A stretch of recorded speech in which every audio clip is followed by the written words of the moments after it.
Selamat pagi semua. Pagi, Pak. Ya, gimana kabar hari ini? Baik. Ada yang nggak masuk? Sepertinya Nabila gak masuk, Pak. Karena apa? Sakit. Semoga lekas sembuh ya. Nah, kita langsung masuk ke pembelajaran kita hari ini. Sebelumnya ada yang tahu pembelajaran kita kali ini apa? Dari PPT-nya sih donat, Pak. Iya.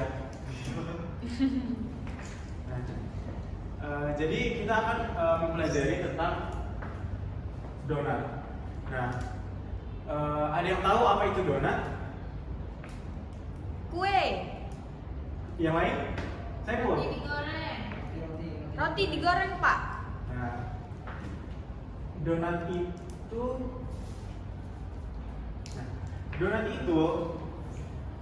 adalah kue yang digoreng. Benar yang kalian bilang. Kata donat itu berasal dari kata do and nut, yang berarti do itu adonan, sedangkan nut itu kecil. Jadi bisa diartikan donat itu adalah adonan kecil.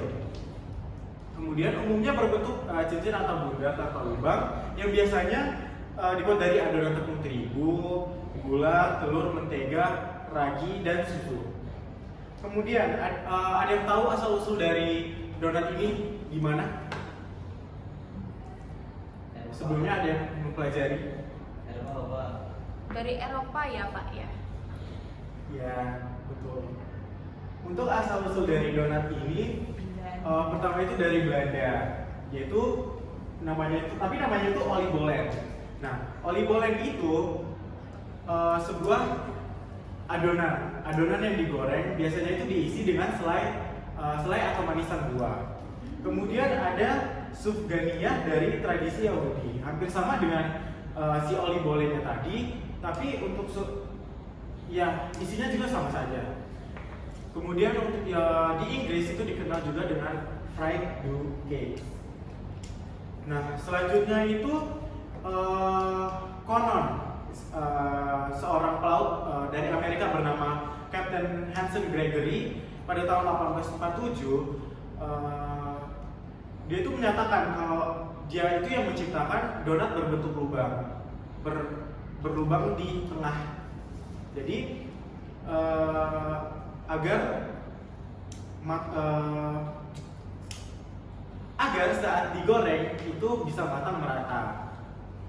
Nah, kemudian saat Perang Dunia Pertama, donat itu semakin populer karena para relawan dari Palang Merah itu menyajikan donat ini kepada tentara Amerika. Dikenal juga sebagai Du Bois.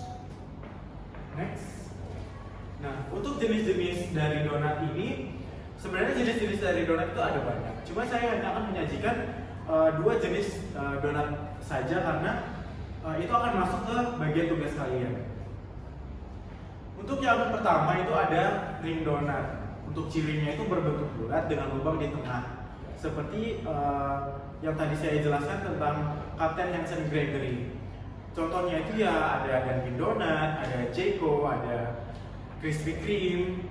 Kemudian yang kedua ada filled donut yang cirinya itu tidak berlubang, tapi di bagian dalamnya itu diisi biasanya selai atau coklat seperti itu. Untuk contohnya itu donat bomboloni dari Italia dan Berliner dari Jerman. Kemudian bahan-bahan dari si donatnya itu yang kita tahu ya, tepung terigu, gula, ragi, susu bubuk atau susu cair ataupun cairan lain seperti ya air. Kemudian ada telur, mentega, dan juga garam. Kemudian untuk teknik mengolah itu yang pertama itu ada perimbangan bahan. Kemudian ada pencampuran dan pengulenan. Kemudian dilanjut dengan fermentasi pertama. Fermentasi pertama itu biasanya membutuhkan waktu sekitar 15 sampai 20 menit. Kemudian dilanjut dengan pembentukan donat. Dan yang terakhir itu fermentasi kedua. Untuk teknik menggoreng itu tidak boleh terlalu sering dibalik Karena apa? Ada yang bisa jawab? Agar makannya merata. Ya, betul. Agar matangnya lebih merata. Kemudian untuk menggoreng itu kita harus menggunakan sumpit supaya apa? Supaya Tidak merusak bentuk, Pak. Iya, betul. Supaya untuk lubang yang di tengah itu tetap stabil. Kemudian goreng hingga kuning keemasan dan juga gorengnya itu sampai muncul white ring. Sekian materi kali ini. Ada yang mau ditanyakan? Bapak ingin bertanya. Ya. Untuk yang sejarah donat itu ada yang mengatakan bahwa kalau donat itu awalnya itu nggak ada bolongnya Pak di tengah. Nah itu asal mulanya itu katanya dari bajak laut yang nancepin donatnya di setir kapal. Itu bener nggak ya Pak? Nah itu masuk ke si ceritanya si Captain Hansen Gregory yang tadi saya sebutkan. Seperti itu ya Pak. Ya. Yang lain ada yang ingin bertanya? Cukup? cukup Bapak. Baik. Ya, tugas.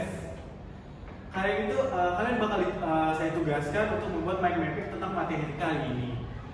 Kemudian juga seperti yang saya bilang sebelumnya, tolong ditambahin terkait jenis-jenis dari donatnya tadi. Ada yang mau ditanyakan tentang tugas? Cukup Pak. Baik. Sekian dari saya. Terima kasih.